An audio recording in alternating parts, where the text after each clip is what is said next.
හොඳයි ඉතින් කොරියන් විත් ලහිරු මගේ YouTube channel එකට ඔයාලා හැමෝම සාදරයෙන් පිළිගන්නවා. ඉතින් අද කතා කරන්න තියෙන ඔයාලත් එක්ක එච්චර සුන්දර මාතෘකාවක් යටතේ නෙමෙයි. හොඳයි මාතෘකාව මම කෙටියෙන් ඔයාලට හඳුන්වලා දෙන්නම්. ඉතින් මේක ඔයාලා thumbnail එක දැක්කහම පේනවා කොරියාවේ අපේ අයියලාගේ අක්කලාගේ නංගිලාගේ මල්ලිලාගේ ඇත්ත නැත්ත. හොඳයි ඉතින් අපි යමු අද වීඩියෝ එකට.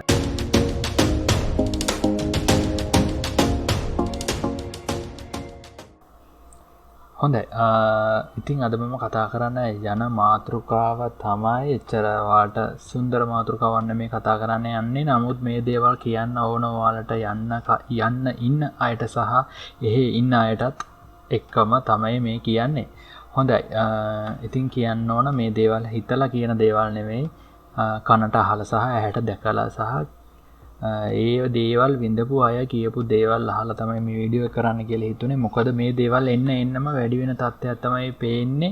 මේ දේවල් එච්චර හොඳ නැහැ. ඇත්තටම අපේ මෙහෙන් අලුතෙන් යන අයට සහ එහෙ ඉන්න අයටත් ඒක එච්චර හොඳ නැහැ. හොඳයි මම මේක චූටි කාරණා 5කට විතර වෙන් කළත් කියලා දෙන්නම් ඔයාලට මොකද්ද මේ දේවල් කියලා. ඉතින් මේ දේවල් ඔයාලට හොඳ නරක ඔයාලා යටින් කමෙන්ට් කරාවි. ඉතින් ඒක ගැටලුවක් නැහැ. සමහරු හොඳ කියයි සමහරු වැරදි කියයි. නමුත් මේ දේවල් කියන්න ඕන දේවල් ඉතින් කියන්න ඕන දේවල් කියන්න ඕන නිසා මේ දේවල් මම ඔයාලට කියනවා. හොඳට අහගෙන ඉන්න විශේෂයෙන්ම අලුතෙන් යන අය. ඉතින් ඒ යටතේ අංක 1 යටතේ ඔයාලට කියලා දෙන්න තියෙන්නේ අපේ එහෙ අයියලා කරන අලුතෙන් යන අයට කරන නරක වැඩ. ඉතින් අංක 1 යටතේ තියෙන්නේ එයාලා එකිනෙකාට ගරු කිරීම ගොඩාක් දුරට අඩු වෙලා තියෙනවා විශේෂයෙන් අලුතෙන් යන අයට. ඉතින් අලුතෙන් යන අය ගණන් ගන්නේ නැහැ. ඉතින් අර සිංහලෙන් කිව්වොත් නිකන් අලුතෙන් යන කෙනා තනි වෙනවා වගේ ලයින් එකකට අන්න ඒ වගේ ගානකට එනවා වගේ තත්ත්වයක් එන්නම පත් වේගෙන යනවා. හොඳයි ඉතින් මේක මම කරුණු 5ක් කතාවක් ඕනේ. මම ඔයාලට තනි පේලි තනි ඡේදයකට කියාගෙන යනවා. ඔයාලා ඒක හොඳට අහගෙන ඉන්න. කරුණු වෙන් කරලා තරම් කියන්න දෙයක් ඕනේ නැහැ. මොකද මේක සමහර මේ දේවල් කිව්වම සමහරු මට බණීවි, සමහරු තරහ ගනීවි, සමහරු රිපෝට් ගහයි. ඉතින් ඒ වුණාට මේ දේවල් මම කියන්න ඕන. හරි. ඉතින් මම කියගේ හිටියේ එකිනෙකාට ගරු කරන කතාව. ඉතින් ගොඩක් වෙලාවට දැන් එහෙ ඉන්න අය අපේ මේ අලුතෙන් යන අයට සෑහෙන ප්‍රශ්න දානවා කියලා මට ගොඩක් අය කියලා තිනවා. අඬ කියලා තිනවා. ඇත්තම කිව්වොත් ඉතින් අයියේ මෙන්න මෙහෙම දේවල් වෙනවා කම්පැනියක් හොයලා දෙන්න අන්න ඒ වගේ. හරි. ඉතින් අපේ අය අපේ අලුතෙන් යන අයට සෑහෙන කැපිල්ල තියෙනවා කියලා කියනවා. ඒ කියන්නේ කිසිම දෙයක් වැඩ කියලා දෙන්නේ නැහැ. අනික කිසිම උදව්වක් කරන්නේ නැහැ. ඒ කියන්නේ පව් ඉතින් මං කියන්නේ අපේ එහෙ ඉන්න අයට අලුතෙන් යන මල්ලිලාට නංගිලාට එහෙම කරන්න එපා. හැමෝටම නෙමෙයි මේ ගොඩක් හොඳ කොල්ලෝ ඉන්නවා, ගොඩක් හොඳ කෙල්ලෝ ඉන්නවා. නමුත් දැන් එන්න හොඳ පැත්ත අඩු වෙලා නරක පැත්ත වැඩි වෙගෙන යනවා. සමහරවිට ඉස්සර අය නොවෙන්න පුළුවන්. අලුතෙන් ගිහිල්ලා එහෙ ඉන්න අය වෙන්නත් පුළුවන්. මේ දේවල් කරන්න. මොකද ඉස්සර කට්ටිය නම් එහෙම කරේ නැහැ කියලා මට කියන්න පුළුවන්. ඉතින් මේක තියෙනවා තැන් වලදී මේ දේවල් ඉස්මතු වෙලා එනවා කාමරවලදී සහ OT විශේෂයෙන්ම OT වලදී. ඉතින් ගොඩක් අය කියන දෙයක් තමයි අලුතෙන් යන අයට සාමාන්‍යයෙන් සෑහෙන කාලයක් පරණ වෙනකන් OT එකක් දෙන්නේ නැහැ ඒගොල්ලොන්ට. ඉතින් මේ පරණ අයම OT එක බෙදාගෙන කරනවා. ඉතින් එහෙමත් කරන්න එපා. අපේ අලුත් එකෙකුට එපා නොවන විදියට එයාටත් සතියකට එක දවසකට හරි සෙට් කරලා දෙන්න OT එකක් කරන්න. නැත්නම් ඌට එපා වෙනවා රස්සාව.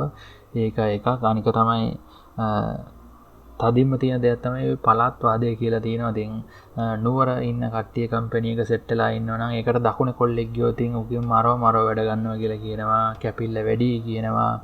ඉතින් ඒ වගේම තමයි දකුණේ සෙට් එකක් ඉන්න තැනකට නුවර කොල්ලෙක් ආවොත් ඒත් එහෙමයි කියනවා. ඉතින් මේවා මම හිතලා කියන දේවල් නෙවෙයි එයාලා කියන දේවල් තමයි මේ ඔයාලට කියන්නේ. ඉතින් එහෙම කරන්න එපා කියලා මං කියනවා. එහෙ ඉන්න අයට ඉතින් මේක වීඩියෝ එක සමහරට එහෙ ඉන්න අය බලන එකක් නැහැ. නමුත් කමක් නැහැ. අපේ මෙහෙ ඉන්න අය බලන්න මේ වීඩියෝ එක බලලා ඔයාලට මේ දේවල් වලට ඔළුව හදාගෙන යන්න. මොකද ඕන දෙයකට මූණ දෙන්න බලාගෙන හිත හයිය කරගෙන යන්න ඕන. කට්ට කන්න බලාගෙන එහෙ ගිහිල්ලා ගානක් හම්බ කරගන්න. මොකද අපිට අනිත් අයගේ රණ්ඩු වෙවි වැඩක් නැහැ. අපේ පාඩුවේ අපි ගේම ගහ ගන්න තමයි අපි යන්නේ. ඉතින් ඒකට එහෙ ඉන්න අයලගේ සපෝට් එකක් අනිවාර්යෙන් තියෙන්න ඕන. ඉතින් ඒ දේ එයාලට දෙන්න කියලා මම කියනවා මේ වීඩියෝ එක බලනවා නම් එහෙ ඉන්න අය. ඉතින් තව දෙයක් තියෙනවා. දැන් හැමෝම බයිනවා අලුතෙන් එන කොල්ලෝ කෙල්ලෝ කම්පැනි මාරු කරනවා වැඩ අර මේ කියලා කියනවා. නමුත් මම හිතනවා දැන් වෙන දේවල් අනුව මේ කම්පැනි මාරු කරන්නත් එක හේතුවක් තමයි අපේ හිතන ඉන්න පරණ වැඩ කරන අයගේ ක්‍රියාකලාපය. මොකද මට කියන්නේ ගොඩක් අය එහෙම කියලා දෙනවා. මට හිතන දේවල් නෙවෙයි කියලා තියෙනවා. මෙන්න මෙහෙමයි ඉන්න බෑ මෙයාලා මෙහෙමයි හරියට කරදර හරියට කැපිලි අර මේ එනට කේලම් අන්න ඔය ප්‍රශ්න තියෙනවා ඉතින්. ඉතින් මම කියන්නේ අලුතෙන් එන කොල්ලෙක්ට කෙල්ලෙක්ට රස්සාවක් එපා කරන්න දෙන්න එපා. එයාට එතන රස්සාව කරගෙන ආසාවෙන් ඉන්න පුළුවන් වෙන විදියට වටපිටාවක් හදාලා දෙන්න අපේ පරණ සෙට් එක. මොකද නැත්තම් ඌට බැනලා වැඩන්නේ නැහැ කම්පැනි මාරු කරනවා කිය. ඉතින් ඒකට ඒ කම්පැනි මාරු කිරිල්ලට එහෙ ඉන්න පරණ අයත් වග කියන්න ඕන ඔය යන විදියට නම්. මම හිතනවා ඉස්සරහට හොඳ වේවි ගොඩක් දුරට. මම කියනවා දැන් යන්න ඉන්න අයටත් කියනවා එහෙ ගිහිල්ලා ඔයාලා පරණ වෙනකොට අලුතින් එන කොල්ලන්ට ගෙල්ලන්ටත් එහෙම කරන්න එපා. මොකද ඔයාලටත් එහෙම පරණ අය කරා නම් ඒක ඔයාලට දැනෙන්නේ නැති ඔයාලට ඒක දැනෙන්නේ නැති මේ කොහොමද දැනුනේ කියලා. ඉතින් ඒ දේ අනිත් අයට දැනෙන්න සලස්වන්නේ නැතුව මම කියනවා ඔයාලා බොහොම සාමකාමීව අපේ කොල්ලෝ තනි කරන්නේ නැතුව ශ්‍රී ලංකාවේ කොල්ලෝ ඔක්කොම එකට කොල්ලෝ කෙල්ලෝ එකතු වෙලා වැඩ කරොත් ලස්සන ගේමක් ගහ ගන්න පුළුවන්. එක එන කොටා ගන්න යන්න එපා. ප්‍රශ්න දා ගන්න එපා. ඔක්කොම එකතු වෙලා වැඩ කරොතින් හැමෝටම හොඳ අනාගතයක් තියේවි. හොඳයි. ඉතින් එහෙනම් ඔන්න ඕක තමයි මට කියන්න තියුනේ. ඉතින් මේකට සමහරු බණී වීඩියෝ එකට නමුත් මේ දේවල් කියන්න ඕන දේවල් සහ හේ වෙලා තියෙන දේවල් එක තමයි මම ඔයාලට කිව්වේ. ඔයාලට එහෙම නොවෙන්න තමයි මම කිව්වේ දේවල් හිත ඉවසීම ප්‍රගුණ කරලා යන්න. රණ්ඩු වෙන්න එපා කායකවත්. තමන්ගේ වැඩේ කරගත්ත තමන්ගේ පාඩුවේ හිටියා. එච්චරයි.